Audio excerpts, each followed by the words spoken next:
আয়াত ২২ থুম্মা ইযা শাআ আনশারাহু। অনুবাদ: এরপর যখন ইচ্ছে তিনি তাকে পুনর্জীবিত করবেন।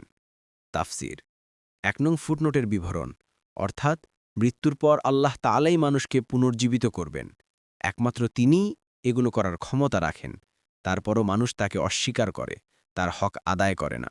সাদি: আবু হুরায়রা রাদিয়াল্লাহু আনহু বলেন, রাসূলুল্লাহ সাল্লাল্লাহু আলাইহি ওয়াসাল্লাম বলেছেন, ২ ফুৎকারের মধ্যবর্তী সময় হবে ৪০।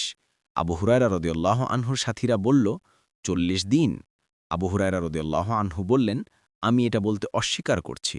তারা বলল, ৪০ বছর। তিনি বললেন, আমি এটাও বলতে অস্বীকার করছি।